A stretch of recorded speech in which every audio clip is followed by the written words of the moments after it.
Kuatkan tekad, kuatkan hati. Negeri ini memanggilmu kawan. Belajar, bergerak, berbagi untuk negeri. Guru penggerak, majukan pendidikan. Guru penggerak menghamba pada murid. Kreatif, rancang pembelajaran. Hargai potensi, tingkatkan prestasi. Bismillahirrahmanirrahim. Assalamualaikum warahmatullahi wabarakatuh. Waalaikumsalam warahmatullahi wabarakatuh. Saya Bu, untuk hari ini saya mau mendapatkan Bu ya. Ya, Di sini kami sebagai Angkatan 6 mendapat tugas demonstrasi kontekstual modul 3.1 Ibu. Ya.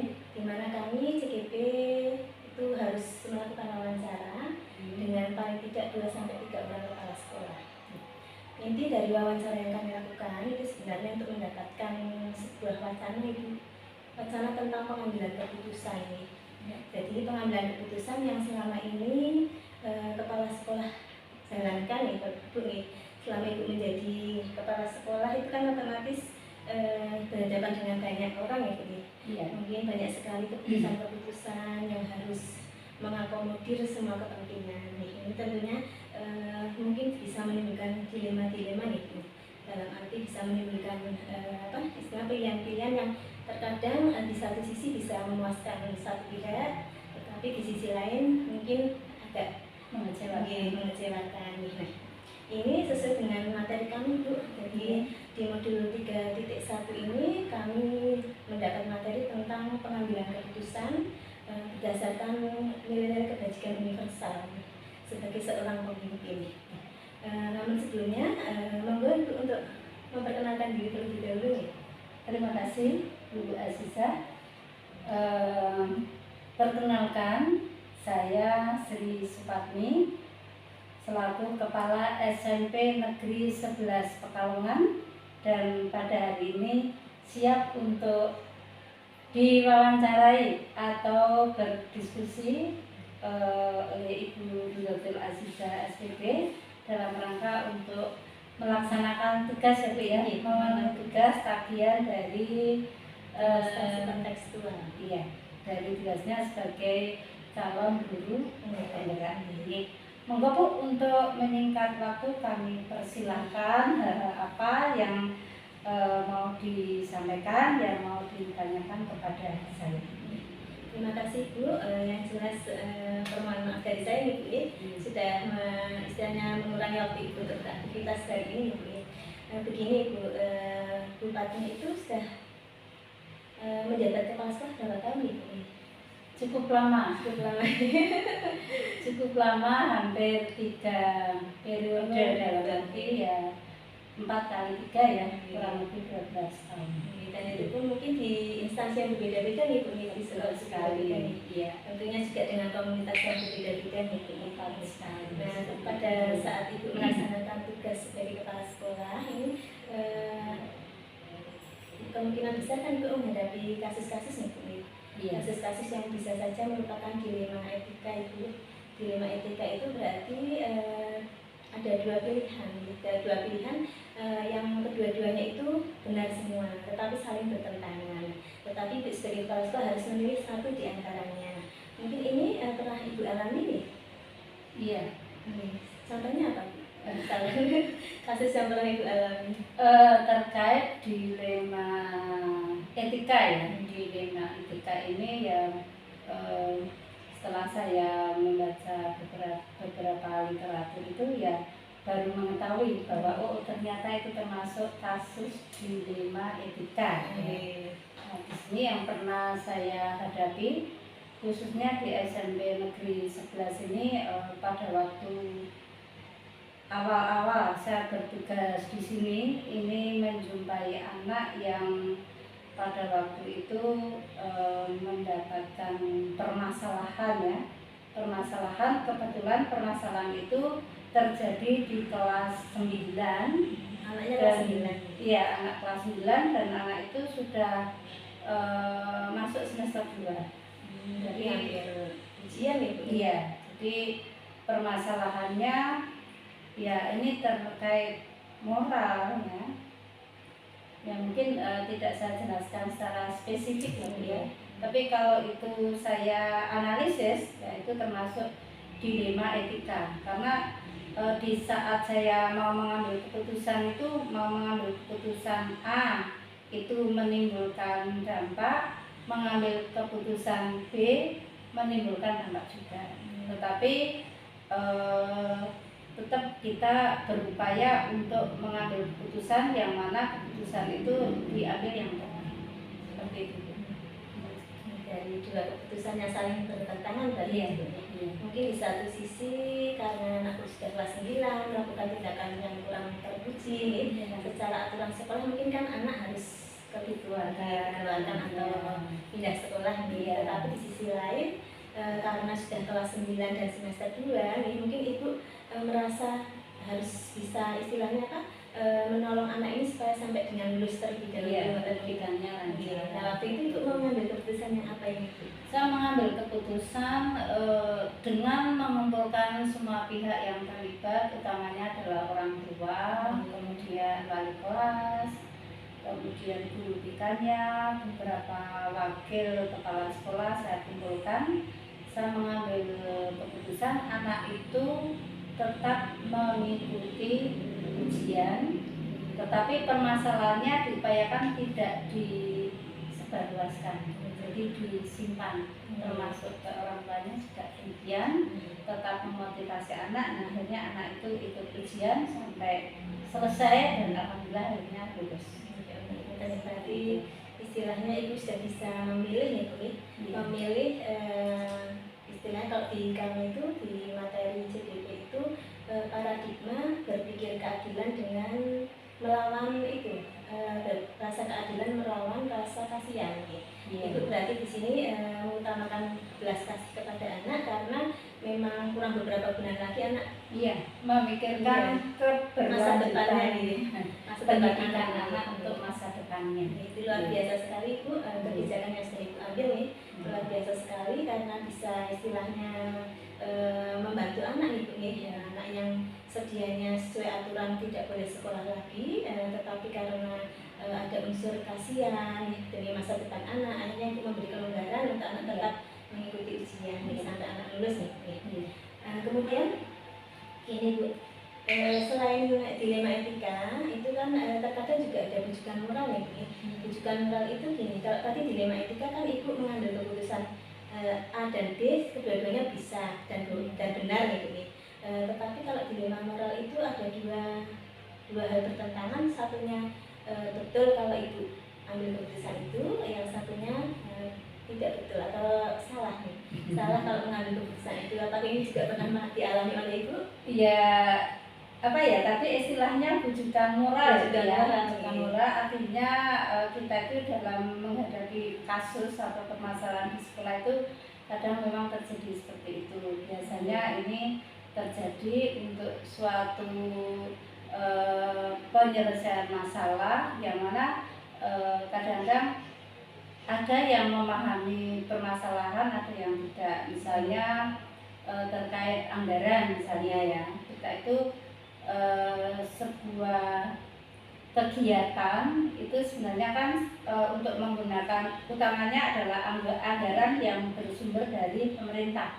Itu kan sudah ada jenisnya A, B, C, D seperti itu. Sudah ada pagunya. Tapi kadang dari teman-teman itu menginginkan suatu kegiatan yang mana kegiatan itu di pagu itu sebenarnya tidak ada, tetapi kadang tidak mau tahu, tetap minta dianggarkan dari sumber tersebut. Nah, ini artinya kan sebuah kasus sebenarnya juga mengkait dengan peraturan ya, mengkait dengan peraturan. Nah, kalau sudah menjumpai seperti ini ya karena kita itu juga punya tugas untuk menyampaikan peraturan-peraturan yang ada. Nah, ini barangkali teman-teman yang menginginkan itu belum memahami aturannya. Nah, maka di sini tugas kami dalam menyelesaikan permasalahan ya, saya mengajak tim ya, tim yang menangani terkait sumber keuangan. Ya, kita bersama-sama menyampaikan peraturan yang ada, mana yang boleh dan mana yang tidak boleh. Tapi ya karena teman-teman kan juga seorang yang intelek ya, jadi kalau sudah diberi penjelasan itu ya pada akhirnya mereka mengerti dan bisa menerima. Nanti alhamdulillah sekali ini Ya. tidak sampai terjadi istilahnya apa? Alhamdulillah tidak. Kontra yang itu nih. Ya. Karena nanti teman-teman mau menyadari bahwa istilahnya tidak boleh dianggarkan atau Iya. kegiatan yang memang tidak boleh dianggarkan. Iya. Tapi seolah untuk ini juga keputusan itu sudah sangat tepat nih Bu. Dalam arti memang kadang itu kita menghadapi suatu masalah yang ini kalau diambil memang sesuai aturan, tetapi kalau kita nggak melakukan itu banyak reaksi dari teman-teman yang mungkin kebiasaan misalkan mendapat kesejahteraan lebih. Iya. Gitu. Nah Iya. itu memang sebagai mungkin kan memang harus berani gitu ya. Ya, Dalam menghadapi tantangan seperti itu luar biasa ini buat ini. Kemudian ini Bu tadi seperti tadi nih dalam hal menangani kasus yang murid kelas 9 tadi nih Bu, apakah ada reaksi dari teman-teman murid tadi bahwa dimana setelah itu mengambil keputusan ini anak sudah melakukan pelanggaran moral kok tapi tetap boleh sekolah, gitu ada reaksi dari teman seperti itu atau tidak Bu? Ya pada waktu kita bermusyawarah berkumpul itu reaksi pasti ada. Kadang ini ya kita yang namanya dilema etika itu kadang kan yang kita khawatirkan kalau kita mengambil keputusan ini misalnya dampaknya ke anak yang lain, oh ternyata melakukan seperti itu boleh ya, tidak apa-apa ya. Kayaknya seperti itu ya. Tapi ada juga yang menyampaikan itu, tetapi saya menyampaikan kepada teman-teman ya untuk anak-anak perlu diberi pengarahan juga, perlu diberi pengarahan dan saya analisis permasalahan belum begitu meluas ini. Jadi ya itu untuk menutup itu ya untuk menutup disimpan dulu, jangan sampai teman-teman yang lainnya mengerti. Nanti kan kalau teman-teman yang lain yang mengerti kan bisa menimbulkan permasalahan baru. Nanti itu salah satu upaya itu Iya. meredam istilahnya, Iya. meredam situasi biar istilahnya pihak-pihak yang mungkin kontra bisa istilahnya menerima gitu ya. Berarti itu salah satu keputusan yang sangat efektif nih Bu. Iya. Kemudian begini Bu, untuk manakala Ibu akan istilahnya untuk menyelesaikan kasus-kasus dilema etika, apakah ada penjadwalan tersendiri Bu? Jadi misalkan ada di awal tahun ataupun di tengah tahun pelajaran nih ada penjadwalan sendiri dari Ibu untuk menyelesaikan kasus-kasus tadi? Iya. Kalau untuk kasus itu secara terjadwal minimal itu ya kita 2 minggu sekali seperti itu, karena kalau permasalahan itu kan kasusnya masuknya di ruang BK, jadi kita banyak berkomunikasi dengan guru BK. Nah, untuk Bapak Ibu guru BK ini sepanjang permasalahannya itu sudah bisa diselesaikan ya dengan orang tua dan itu termasuk permasalahan yang ringan, biasanya diselesaikan di ranah BK dengan orang tua, mungkin dengan bantuan dari kesiswaan atau lembaga kurikulum. Nah itu permasalahan itu istilahnya baru masuk untuk dibahas secara khusus dengan kepala sekolah itu kalau permasalahan itu sudah tidak bisa diselesaikan di ranah BK. Berarti baru masuk ke itu nih. Iya. Berarti mungkin kalau sudah diselesaikan dari pihak BK mungkin Ibu tinggal menerima laporannya. Iya. Kalau ada masalah seperti ini Iya, sudah sudah diselesaikan. Iya. Berarti istilahnya sesegera mungkin untuk menyelesaikan. Iya, sesegera mungkin. Kemudian kalau itu ada masalah yang masuk ke kepala sekolah, langkah pertama yang saya lakukan adalah menganalisis permasalahan. Ini termasuk permasalahan dilema etika atau tadi permasalahan rujukan moral kayak gitu ya. Kemudian juga kita melihat untuk menyelesaikan itu apakah kasus itu berkaitan dengan ranah hukum atau tidak. mengkait dengan peraturan atau tidak. Kemudian apakah itu permasalahan itu hanya mengkait dengan rasa kepedulian atau rasa kasihan tadi. Nah, kalau memang permasalahan itu mengkait dengan ranah hukum, ya kalau kita perlu mencari narasumber untuk membantu permasalahan, ya kita cari narasumber. Tapi kalau itu tidak mengkait dengan hukum, cukup diselesaikan secara intern, ya kita selesaikan secara Dan ini Bu, yang untuk sampai ke ranah hukum, apakah Ibu juga pernah mengalami kasus seperti itu Bu? Dalam arti selama menjadi kepala sekolah di SMP 11 belum, alhamdulillah belum pernah ya, tapi di sekolah sebelumnya saya sudah pernah itu. Jadi anak juga kebetulan anak kelas 9 mendapat permasalahan terkait apa ya, terkait narkoba waktu itu, tapi sifatnya itu masih asumsi, tetapi keinginan dari bapak ibu guru anak itu untuk dikeluarkan kayak gitu. Nah, baru kan, asumsi. Ya baru asumsi. Nah, akhirnya kan menimbulkan ketidaknyamanan begitu. Nah, akhirnya untuk menyelesaikan, akhirnya saya harus mencari narasumber. Kalau saya menjelaskan sendiri mungkin kan bapak ibu guru kurang bisa menerima ya. Nah, terus saya akhirnya menghubungi pihak kepolisian, pihak BNN. Saya menyampaikan permasalahan yang ada. Pihak kepolisian ini yang saya hubungi ya, yang mengerti masalah undang-undang perlindungan anak, karena itu diatur di undang-undang perlindungan anak juga. Nah, setelah kita diskusi, dijelaskan dan lain sebagainya, ternyata ya tindak lanjutnya anak itu ditangani sendiri. Nah, ditangani sendiri dari pihak BNN-nya, dari masalah dari BNN dilakukan pengecekan, Tidak, itu namanya ngecek dulu ya permasalahannya itu karena tadi harus asumsi ya, jadi harus ada bukti dulu. Ya, nah setelah dilakukan tes urin dan lain sebagainya, ternyata hasilnya kan negatif. Oh, Ya, coba kalau misalkan bersikeras untuk mengeluarkan anak, Nah, itu kan sesuatu hal yang bisa mendolimi anak nih Bu. orang tuanya bisa ya, nggak terima itu tapi anak tidak melakukan tapi diasumsikan seperti itu. Ya, alhamdulillah permasalahan selesai. Justru kita akhirnya menjadi mengetahui ya cara menangani anak seperti ini berdasarkan undang-undang perlindungan. Memang kita di dasarnya harus aturan hukum ya Bu. Iya, tidak ada kesalahan kan. Iya. Karena kita menghadapi banyak orang. Iya. Kalau dasarnya aturan hukum kan insya Allah nih aman-aman saja. Iya. Kemudian gini Bu, selama ini apakah ada seseorang atau faktor-faktor yang mempermudah Ibu nih dalam pengambilan keputusan yang membantu Ibu? Dari sekolah bisa atau dari keluarga? Iya. Kalau permasalahan di sekolah ini kita atau saya pribadi itu kalau ada permasalahan berupaya tidak menyelesaikan sendiri, karena menurut saya kalau ada masukan-masukan dari tim, siapa yang terlibat itu kita dudukkan di situ, nanti ada musyawarah, ada masukan dan lain sebagainya.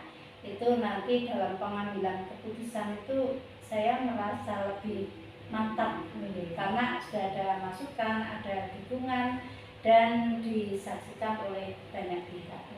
Nah, selama ini yang biasanya kita libatkan kalau karena di sekolah utamanya ya kebanyakan permasalahan sekolah ya. Kalau dengan bapak ibu guru ya kadang ada, tapi kan tidak sebegitu banyak. Kalau dengan anak-anak biasanya yang kita libatkan orang tua, kemudian wali kelas, guru BK, kemudian wakil kurikulum, kesiswaan ya. Kalau kita perlu komite, juga kita mengundang komite. Kalau ada perlu tokoh dari masyarakat, kita juga mengundang tokoh masyarakat. Itu pihak-pihak yang biasanya kita perlukan ya, membantu untuk menyelesaikan permasalahan keputusan untuk mengambil paling tepat. Iya. Ibu, atur sangat ini dari semua yang sudah Ibu sampaikan ya. Menurut Ibu pembelajaran apa ini yang dapat Ibu petik dari pengalaman Ibu dalam mengambil keputusan berdasarkan dilema etika itu? Pengalaman yang kita peroleh adalah dengan adanya permasalahan-permasalahan itu melalui proses kita bisa menyelesaikan, maka di situ ya kita evaluasi ya, kalau masalah sudah selesai dengan baik kita evaluasi, kemudian kita telaah, kalau bahasanya sekarang direfleksi kayak gitu ya, direfleksi. Nah ini menjadi acuan, yang namanya masalah itu kan bisa saja di masa yang akan datang itu muncul permasalahan yang sama atau hampir sama. Nah ini yang sudah pernah kita lakukan kok bisa kita selesaikan dengan baik, itu bisa menjadi acuan. Anda refleksi nih, karena Iya. berarti oh seperti ini tuh Iya. ternyata kok lebih baik. Iya, sehingga mungkin apabila nanti ada permasalahan yang sama atau hampir sama, kita untuk menyelesaikan lebih cepat, kayak gitu mungkin juga pengambilan keputusannya lebih tepat dan lebih bijaksana. Menjelaskan intinya kan sama di dunia pendidikan gitu. Iya. Ya, jelas intinya kan apa yang kita lakukan kan bermuara untuk kepentingan murid gitu. Dan saya juga tadi sudah mendengar penjelasan Ibu bahwa hampir semua keputusan yang Ibu ambil itu sudah istilahnya berpihak pada murid Ibu. Iya. Ibu tadi sudah memilih unsur di mana ada unsur keadilan dan belas kasihan, Ibu sudah memilih unsur belas kasihan. Dalam arti biar anak tidak putus sekolah, biar paling tidak sampai lulus nih, dan nanti mungkin untuk masalahnya bisa dilanjutkan kembali penyelesaiannya nih. Yang penting memberi hak kepada anak untuk bisa meneruskan pendidikannya untuk gitu. melanjutkan masa depan supaya lebih baik. Ibu, saya ini saya rasa sudah cukup nih Bu wawancaranya nih, alhamdulillah sekali. Dan istilahnya sudah menemukan titik terang ya Bu ya. Saya sudah mendapat pengalaman dari Ibu tentang pengambilan keputusan yang bijaksana Ibu ya, yang sesuai dengan dilema etika dan rujukan moral tadi ya. Demikian Ibu, saya terima kasih sekali dan mohon pamit. Semoga diberi kelancaran semua Ibu ya. Terima kasih. Semoga Mbak Iza juga diberi kelancaran untuk menyelesaikan calon penggerak. Amin. Ya, sangat. Dari saya itu ya. Pamit. Assalamualaikum. Waalaikumsalam warahmatullahi wabarakatuh. Bismillahirrahmanirrahim. Assalamualaikum warahmatullahi wabarakatuh. Waalaikumsalam warahmatullahi wabarakatuh. Ibu Diani, mohon maaf sekali ini saya mengganggu waktunya. Enggak, masih santai. Sampai saya istilahnya berkunjung ke rumah ya Bu ya, karena tugas ini besok hari Selasa harus sudah di-upload nih. Ayo kita bincang-bincang ya. Gini Bu Diani, kami salam guru penggerak angkatan 6 itu ada tugas demonstrasi kontekstual ya. Tugas ini itu mewawancarai 2-3 kepala sekolah. Salah satu kepala sekolahnya kan kepala sekolah tempat kami mengajar. Nah, kepala sekolah yang lain saya pilih Bu Diani. Bincang-bincang kita kali ini tentang itu Bu Diani, tentang pengambilan keputusan yang selama ini sudah Bu Diani ambil nih, sudah langkah-langkah yang sudah diambil, yang kita kan tahu nih seorang kepala sekolah kan berhadapan dengan banyak pihak nih Bu. Selain teman-teman guru, ada juga orang tua murid, bahkan murid sendiri nih Bu. Terkadang kan dalam pengambilan keputusan kan terkadang menghadapi dilema nih Bu. Dilema etika maupun dilema atau istilahnya apa, rujukan moral ya. Untuk dilema etika kan misalkan ada dua keputusan nih, dua pilihan yang ini sama-sama benar Tapi bertentangan gitu ya. tapi bertentangan dan harus dipilih salah satu. Nah ini untuk istilahnya apa, ketika menghadapi kasus-kasus yang merupakan dilema etika maupun rujukan moral ini, bagaimana cara Ibu untuk mengidentifikasikannya? Terima kasih untuk pertanyaannya, ini bagus sekali. Artinya pertanyaan yang real terjadi di satuan pendidikan ya, karena kalau kita bilang tidak ada. Dan saya minta waktunya dulu untuk perkenalan gitu. Oh iya. Sebelum lanjut ke ini ya. Mohon maaf ya. Oke. Saya Duyani Arbianti dari saya Kepala Sekolah SMP Negeri 16 Kota Pekalongan, dan kita sama-sama satu MGMP. Saya koordinator MGMP PKN-nya, dan beliaunya ini kebetulan adalah ketua MGMP PPKN Kota Pekalongan. Jadi kita sama-sama kayaknya sama-sama ini ya, berjuang bersama gitu. Itu kita berdua. Sekarang kita lanjutkan perbincangan kita. Mohon maaf sekali, kita kembali ke tadi Ibu awalnya. Jadi bagaimana cara Ibu untuk mengidentifikasi kasus-kasus mana yang termasuk dilema etika, mana yang bukan moral? Antara dilema etika dan bujukan moral, mungkin kan bedanya mungkin bisa dilihat secara nyata gitu. Kalau bujukan moral itu kan antara yang benar dan salah. Jadi kita mengidentifikasi permasalahannya, kita tahu dari nilai dan moral gitu ya. Kalau kira-kira ini benar gitu. Jadi apapun itu mungkin nanti akan ada bentrokan kepentingan, bentrokan kedekatan ataupun apa. Tapi kalau itu dilema bujuk, maksudnya apa ini bujukan moral, maka kita tentunya akan lebih memilih yang benar gitu. Dan kita untuk yang salah tentunya bukan langsung kita ngejudge atau kita berikan sanksi gimana, tapi karena ini di sekolahan, jadi kita juga perlu ada kebijakan untuk menyikapi yang salah di bujukan moral gitu. Nah yang agak sulit di dilema etika, karena kalau di dilema etika itu dua-duanya itu benar tapi saling bertentangan, sehingga kita sebagai pimpinan di situ atau orang yang dituakan, jadi benar-benar harus bisa mencari solusi yang tepat dan memberikan kebijakan yang adil untuk kedua-duanya. Biasanya kalau saya itu memang yang pertama adalah identifikasi permasalahan. Karena saya itu termasuk di SMP 16, sebelum itu kan di SMP 9 ya. Kalau di SMP 9 itu karena orangnya itu relatif lebih sedikit jumlahnya, baik murid maupun gurunya, jadi mungkin bentrokannya tidak terlalu itu. Tapi kalau di SMP 16 karena jumlah gurunya itu dengan beberapa teman tata usaha kan 40 ini ya, jumlah 40. Anak-anak itu ada sekitar 483 itu yang udah pasti. Iya, kasus 89, jadi memang agak kompleks. Nah, saya datang di bulan April tahun 2022. Ketika saya datang, yang saya identifikasikan dan yang saya rasakan di situ itu lebih kepada bentrokan apa ya, kedekatan atau kebersamaannya itu saya rasakan belum terlalu solid gitu. Jadi masih ada gap-gap gitu, ada kelompok-kelompok. Berarti antara sesama teman guru. Antara sesama teman guru.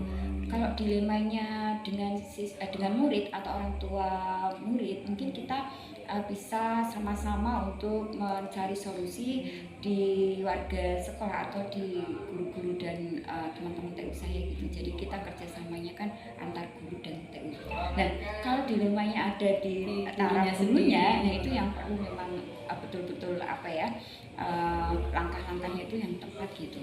Identifikasi permasalahan itu yang pertama jelas. Kemudian kita cari orang-orang yang terlibat di dalamnya, kira-kira siapa saja yang masuk dalam permasalahan dilema ini gitu. Kemudian kita cari solusi yang terbaik. Nah, kemudian pelaksanaan solusi yang sudah kita ambil. Kemudian yang terpenting adalah evaluasi dan refleksi itu.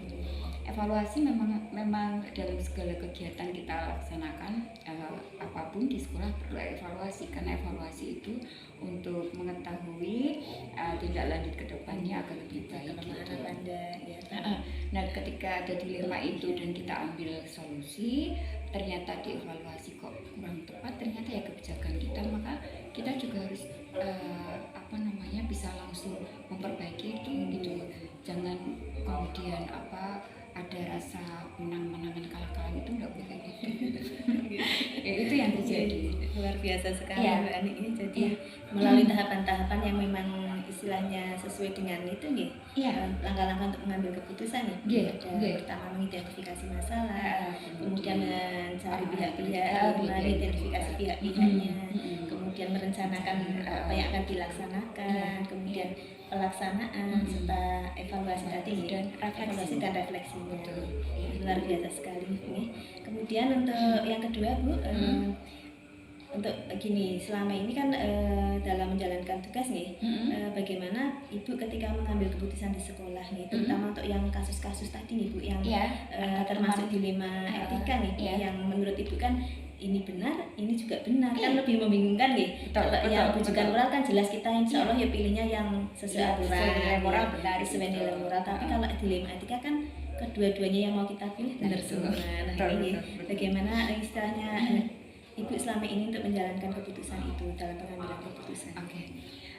Seperti yang kita contohkan di permasalahan yang pertama itu ya, biasanya saya mengambil langkah itu dengan prinsip satu, prinsip kepedulian, yang kedua hasil akhir gitu, hasil akhir.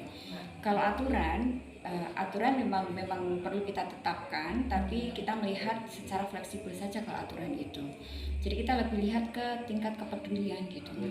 Masing-masing pihak merasa benar misalnya ya, karena ada gap-gapan tadi itu. Tapi sejauh ini saya rasa saya masih optimis bahwa insya Allah ke depan mungkin akan lebih bukan mungkin lagi, kita optimis lebih baik dan teman-teman bisa ada kerjasama secara solid gitu. Nggak ada yang ini dengan ini, itu dengan itu gitu. Jadi prinsip yang selama ini kami terapkan adalah prinsip kepedulian dan hasil akhir itu. Di antara tiga itu yang dipilih Bu itu Dua, ya. yang satunya kan Kalau yang aturan itu fleksibel gitu kita, kan, ya. kita fleksibel. Berarti istilahnya lebih mengutamakan kepedulian nih Bu. Iya. Nah demikian juga mungkin dengan kalau menghadapi permasalahan dengan murid nih Bu, kita Iya. mungkin Ibu mungkin lebih memilih yang peduli nih. Peduli dengan Misal murid. saja mungkin nih, sebagai contoh pernah ini Bu ada dilema etika antar murid misalkan kejadian di sekolah. Ya, kalau di sekolahan itu ya memang anak-anak, karena kita itu kalau saya analisa saya ya, anak-anak saya di SMP 16 itu ada di menengah ke bawah gitu ya. Dilemanya itu biasanya ketika aturan kita laksanakan di sekolah itu agak bentrokan dengan aturan yang dilaksanakan di rumahnya gitu. Misalnya secara normatif kan anak tidak boleh ngerokok gitu ya. Nah, dengan rasa kepedulian sih kita biasanya yang ngajak ngomong anak gitu, ngajak ngomong anak artinya kok berani ya bawa rokok di sekolahan, ngerokok di sekolahan, di WC gitu, walaupun sembunyi-sembunyi gitu. Nah ternyata setelah kita identifikasi permasalahannya, kita home visit, ternyata di rumahnya itu yang pertama kita dapat itu banyak puntung rokok di situ gitu. Terus kita tanya sama anak, di rumah gimana? Nggak apa-apa Bu, dan bahasa Jawa misalnya, orang apa Bu, wong ning omah be aku kadang bareng sama bapaknya nonton TV kon ngerokok gitu. Ya itu dilema, sebenarnya itu masuk bujukan moral, tapi artinya anak kan merasa nggak salah di situ, anak merasa benar. Dan kita yang menerapkan aturan itu kan juga sesuai aturan, harusnya ya merasa benar juga. Jadi ada dilema di situ. Nah, bagaimana cara mengatasinya? Ya kita libatkan orang tua, cuman kadang orang tuanya itu agak cuek-cuek gimana gitu. Orang Itu tua sih yang juga paling istilahnya kayak Iya. ngajari malah Iya. gitu. Iya. Jadi gimana Iya, mau betul. mengambil keputusan, Nah, orang itu. tuanya ngasih contohnya seperti itu. Nah di situ nggak satu dua, itu beberapa tuh banyak itu Iya. anak-anak yang seperti itu. Nah itu Susahnya perlu di situ kepedulian gitu. tuh. Maksudnya Iya. kita melarang anak di sekolah ya ternyata Ternyata di rumah dipersilahkan. Iya. Bahkan bareng-bareng merokok Nah, itu mungkin dengan iya. ayahnya Iya. gitu. Le, burung ngerokok sih dinagi era Pak Edi koncani gitu, nonton bola bareng, nonton apa ngerokok berdua tuh anak dan bapak. Ya kita Susahnya jadi di situ. kita hanya tersenyum, tapi itu harus ada solusinya. Iya, Maksudnya ke depan tidak bagaimana? tidak terus berkembang, masih Iya. di istilahnya dibiarkan gitu. Kita berikan masukan ke orang tuanya, dan kita mencoba untuk memberikan pengarahan ke anaknya gitu, bahwa ya sebenarnya harusnya gini. Itulah seperti ya saya serahkan ke teman-teman BPK untuk mendampingi. Tapi ya kadang-kadang ya kewalahan juga Oh, nih karena serahkan terbatas kesalahan, tenaga iya. BK, ternyata muridnya terlalu banyak nih. Iya betul. Itu yang terjadi di Di lapangan. semua pihak berarti harusnya Iya. ya guru ya, Orang mungkin tua. teman-temannya juga, teman-temannya yang merasa Iya. istilahnya dirugikan karena asap rokoknya dan lain-lain. Betul. Untuk yang pertanyaan ketiga itu kayaknya sudah dijawab Ibu ini tadi nih, langkah-langkah atau prosedur yang biasa dilakukan tadi nih. Iya, identifikasi Jadi masalah yang identifikasi, kemudian tadi apa mencari atau identifikasi yang orang-orang yang terlibat, orang-orang ya. yang terlibat, kemudian menyusun rencana, ya, pelaksanaan dan tindak lanjut atau refleksi evaluasi tadi gitu. Betul. Yang pertanyaan ketiga sudah, kemudian yang keempat ini Bu. Ya. Hal-hal apa yang menurut Ibu itu dianggap efektif nih dalam pengambilan keputusan untuk kasus-kasus yang dilema etika? Efektifnya itu kalau kita langkahnya adalah pendekatan personal. Personal yang kita itu sudah dekat secara satu pandangan gitu. Ya alhamdulillahnya saya di SMP 16 itu dulu pernah waktu menjadi guru kepala sekolah saya nambah jam di situ gitu. Jadi paling tidak saya tahu karakter masing-masing. Iya dulu pernah masing-masing orang. Oh gitu ya. Karakternya itu saya sudah mengenal karakter masing-masing. Jadi ketika ada dilema etika antar teman-teman saya, maka yang saya lakukan langkah saya adalah pendekatan personal. Saya tidak memanggil ke ruang kepala sekolah enggak, tapi ketika kita sedang ngobrol di ruang transit sementara atau di ruang tamu itu kita ngobrol di situ, terus saya nanti mengarah ke itu gitu. Saya mencoba untuk mengetahui apa sih penyebabnya, kemudian kenapa terjadi hal seperti itu. Dan tidak terlalu formal. Tidak formal. Jadi saya pakai ini pendekatan personal, ya, secara kedekatan kita. Kemudian nanti unsur-unsur keadilan, kebijaksanaan dan adil untuk semuanya itu ya itu perlu tetap dikedepankan gitu. Jadi masing-masing itu punya pendapat yang berbeda kan. Kita saling berusaha mengakomodir nih. Karena kadang itu di sekolahan itu ada beberapa teman yang memberikan masukan penilaian gitu. Nah kalau kita telan mentah-mentah maka yang ada itu jadi malah mungkin akan lebih tidak baik gitu. Jadi harus punya penilaian tersendiri kitanya. Memang kata yang A misalnya seperti ini, yang B seperti ini, maka kita harus punya kesimpulan sendiri untuk menyimpulkan C itu kesimpulan kita sendiri. Jangan sampai pilih A nanti yang B kan merasa tidak terpenuhi. Jadi kepedulian terhadap semuanya itu sama kedekatan ya prinsipnya. Oke. Selanjutnya, kemudian untuk yang kelima, hal-hal apa saja yang selama ini menurut Ibu merupakan tantangan nih dalam pengambilan keputusan untuk kasus dilema etika. Jadi tantangan-tantangan apa saja yang pernah Ibu alami? Tantangannya adalah ketika saya dihadapkan pada dilema etika terhadap orang-orang yang lebih senior dari saya, yang usianya lebih senior gitu. Teman-teman yang misalnya 2 tahun menjelang sempurna, terus beberapa dari teman-teman ini punya bentrokan yang merasa dua-duanya itu merasa benar gitu. Nah, maka jangan sampai saya itu punya kesan saya menggurui ya, karena saya kan memang secara umur usia itu saya lebih muda. Jadi di situ bahasa saya bukan menyuruh tapi minta bantuannya, minta kerjasamanya untuk kebaikan ke depan, kita sama-sama cari solusi yang terbaik gitu. Jadi saya itu yang benar-benar yang menempatkan posisi saya itu di rekan kerja beliau-beliaunya itu, dan saya minta tolong betul, minta bantuannya, minta kerjasamanya agar bisa menyelesaikan ini dengan baik gitu. Ya untungnya ya itu diterima gitu.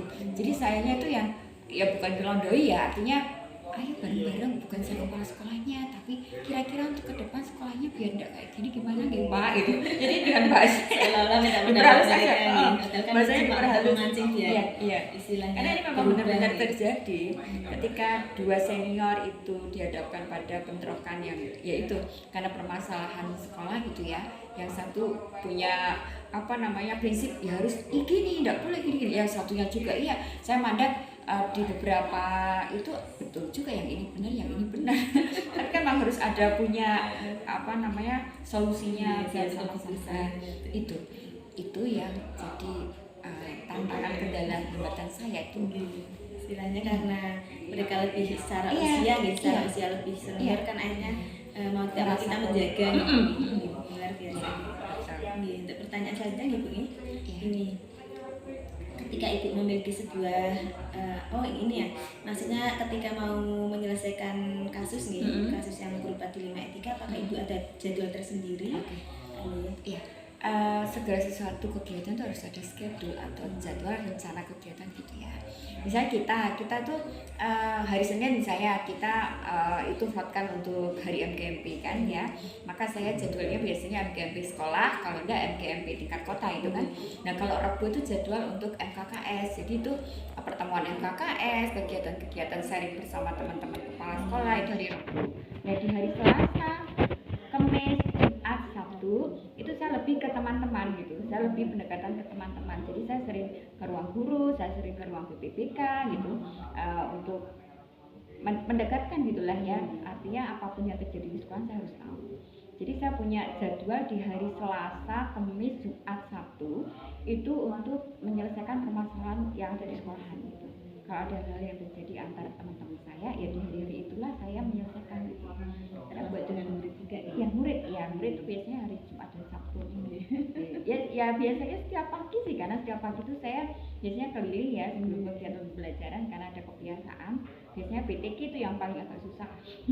Jadi memang harus jam ke-0 pembelajaran. Jadi memang harus kalau sudah ada yang agak balelo gitu nggak mau ikut, nah lihat aja kan sudah langsung lari gitu, dia tahu sendiri gitu. Ya seperti itu biasanya ada jadwal jadi istilahnya kasusnya cepat tertangani. Betul. Kemudian ini apakah ada seseorang atau faktor-faktor yang selama ini mempermudah ketika ibu mengambil keputusan untuk harus kasih dan termasuk dilema etika itu? Iya, beberapa teman yang saya anggap bijaksana ya, kan karakter orang beda-beda gitu. Saya anggap yang bijaksana, yang bisa masuk ke semua teman-teman gitu, enggak apa namanya ngegap gitu, tidak. Tapi orang-orang yang netral itu biasanya yang saya ada diskusi untuk menyelesaikan permasalahan itu dan membantu saya untuk mengambil langkah. Ada beberapa teman-teman yang memang posisinya itu bisa diterima oleh semua teman gitu. Jadi ada yang memang senior di situ yang dari awal mulai berdirinya SMP 16 ada di karismatik. Nah itu satu itu. Dan orangnya tuh punya prinsip serta tegas, walaupun perempuan ya, maksudnya ibu-ibu tapi tegas gitu. Kalau misalnya normatif nilai, ya itu yang harus dipilih. Jadi saya punya orang-orang yang saya akan bisa membantu saya. Orang-orang yang di sekolahan itu adalah orang-orang yang sama teman-teman itu semua bisa masuk ke dalam semua ya gitu. Itu tuh yang saya mintai pendapat itu. Berarti sebagai itu kita sendiri ya seseorang yang biasa mempermudah. Iya betul. Ya banyak istilahnya. Teman-teman TU juga sebenarnya banyak membantu memberikan masukan, karena teman TU tuh banyak yang dari mulai SMP 16 ada di situ, jadi tahu perkembangannya gitu kan, tahu biasanya kalau seperti itu oh gitu ya, oke kita coba aja gitu. Jadi ngomongnya enak aja gitu. Masih kan bisa tertangani dengan mungkin masalah yang mirip dulu pernah terjadi lah, ini cara menanganinya gitu. Jadi memang ada yang bantu saya, kalau saya sendiri nggak bisa kayaknya. Memang ibu harus berkolaborasi, sinergi kolaborasi itu penting tuh.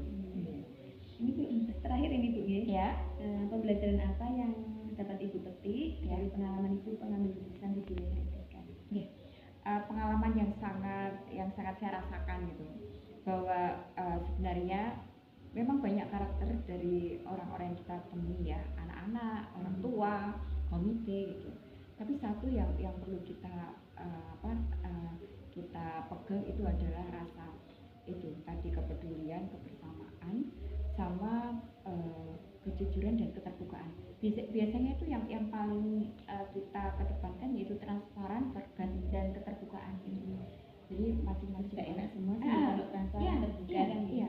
Saya takutnya kalau misalnya ada hal-hal yang kita itu ke belakangnya itu jadi seudon ya. Iya, jadi bumerang seudon, terus kita jadi dicurigai hal-hal yang mungkin tidak baik. Jadi di SMP 16 sekarang itu kita jadi transparan, terbuka. Ya kita ikuti saja kayak ini penggeraknya Merdeka ya, diajar Dewan Tanah kan memang sudah ada itunya. Kita ikuti saja dan itu enak kok, ya sama-sama gitu.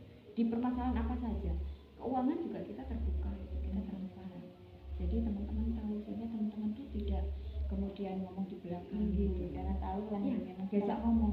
Kalau tahu kan istilahnya tidak timbul prasangka-prasangka. Nah itu adanya dilema etika saya rasa tuh karena memang kurangnya keterbukaan dan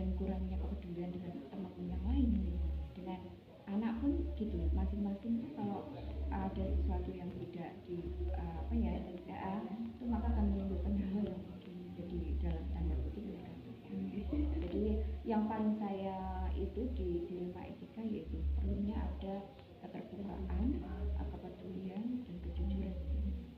Jadi tiga hal itu. Jelas kalau kita mungkin menghadapi murid ya, misalkan saja murid ada yang kurang mampu, ada yang mampu secara finansial, kalau diperlakukan sama kan jelas nggak bisa. Mungkin dari segi keadilan nih kayaknya kalau pengennya mungkin sama ya, tapi kan secara tadi ya, secara hati nurani, kemudian secara belas kasihan mungkin kita akan memilih yang itu dulu ya.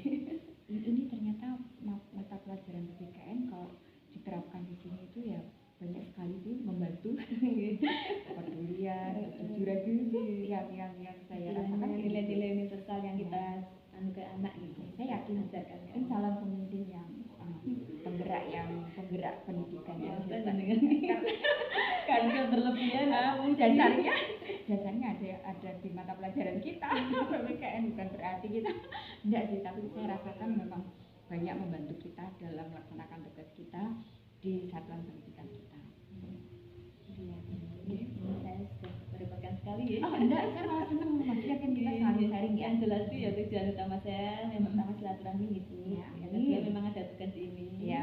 Dan melihat rumah baru ini. Kalau enggak kayak gini enggak kesini belum sempat kesini ya. Ya, saya terima kasih banyak Ibu ya. Semoga bermanfaat, semoga dapat melancar kegiatan saya. Dan Allah membalas semua kebaikan Ibu ini. Demikian saja Bu dari saya. Terima kasih sekali. Sama-sama. Assalamualaikum warahmatullahi wabarakatuh. Waalaikumsalam warahmatullahi wabarakatuh.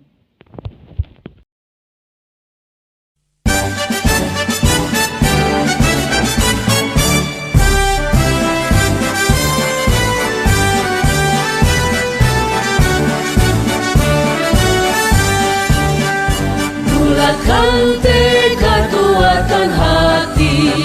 Negeri ini memanggilmu kawan. Belajar, bergerak, berbagi untuk negeri. Guru penggerak, majukan pendidikan. Guru penggerak menghamba pada murid. Kreatif, rancang pembelajaran. Hargai potensi, tingkatkan prestasi. Lahirkan profil pelajar Pancasila. Belajar, bergerak, berbagi untuk negeri. Kita menjalin kolaborasi. Belajar, bergerak, berbagi untuk negeri. Demi bakti pada Ibu Pertiwi.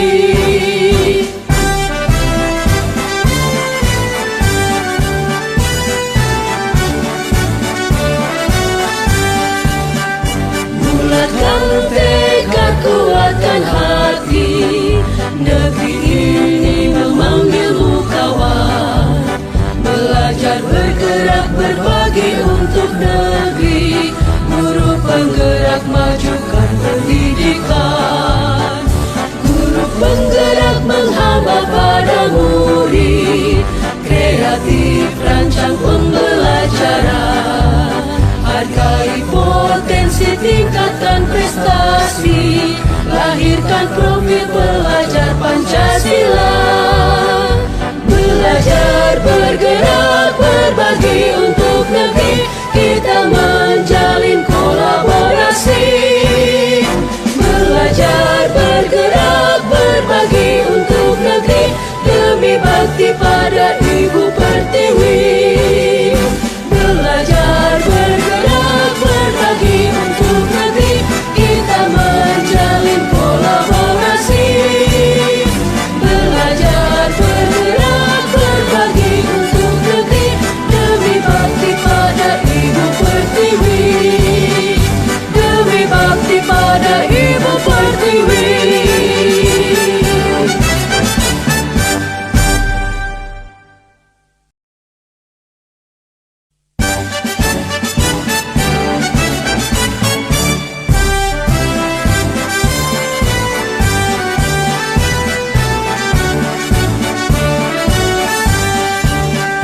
Bulatkan tekad, kuatkan hati. Negeri ini memanggilmu kawan. bergerak berbagi untuk negeri. Guru